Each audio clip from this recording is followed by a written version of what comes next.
Almal, diegene wat 2000 jaar gelede deur Jesus geleer is, was waarlik geseënd. Tog is ons ook waarlik geseënd omdat ons nou die leiding ontvang van die Gees en die bruid wat hierdie eeu lei.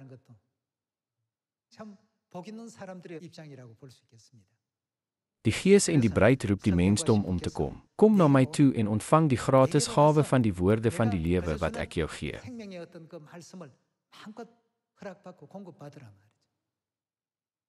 Vandag leef ons in 'n wêreld wat met God se woorde geskep is. Daarom is die wêreld verplig om op God se woorde te reageer, maak nie saak wat hy sê nie. As God sê, dit sal goed gaan, sal dit goed gaan. En as God sê, jy is geseënd, sal jy geseën word. Kom ons bevestig dit deur die Bybel.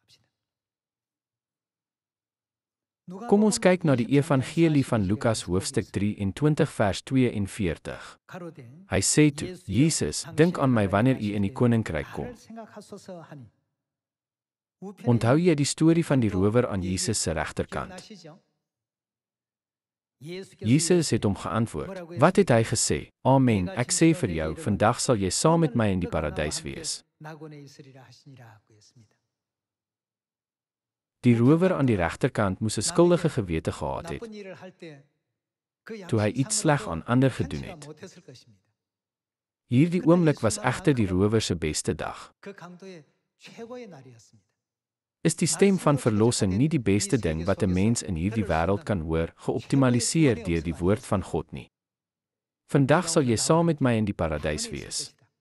God het hom hierdie woord gegee toe hy in die vlees na hierdie aarde gekom het. Die aarde waarin ons leef is 'n wêreld wat deur die woord van God geskep is. Daarom, om die mees optimale lewe op hierdie aarde te leef, om die optimale geluk te geniet en die optimale vreugde te hê, moet ons altyd God se woord gehoorsaam.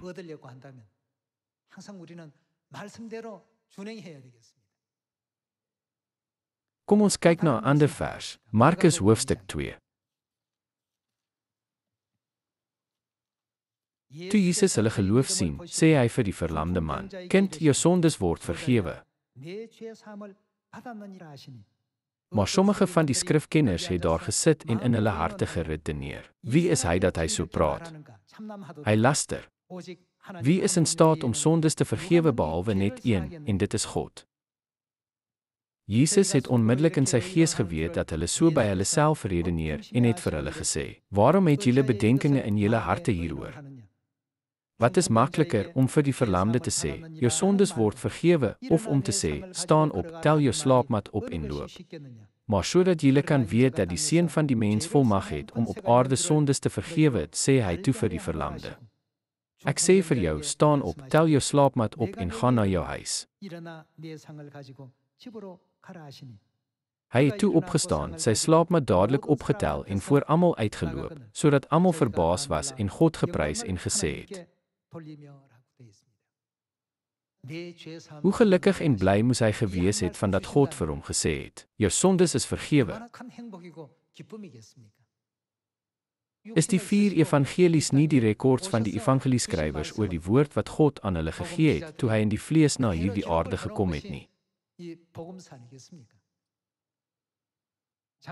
Kom ons sien nog een vers in Spreuke hoofstuk 1. Spreuke hoofstuk 1 vers 7. Ontzag vir die Here is, wat is dit? Die begin van kennis, wysheid en vermaaning, net so te verag dit.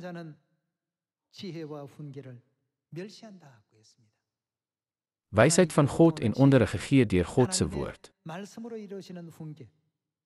Wanneer ons in die woord van God bly en volgens sy woord lewe, kan ons met vertroue sê dat ons die gelukkigste mense is. Dit is omdat God ons geluk in die hede en in die toekoms ook gewaarborg het met sy beloftes. Baie dankie.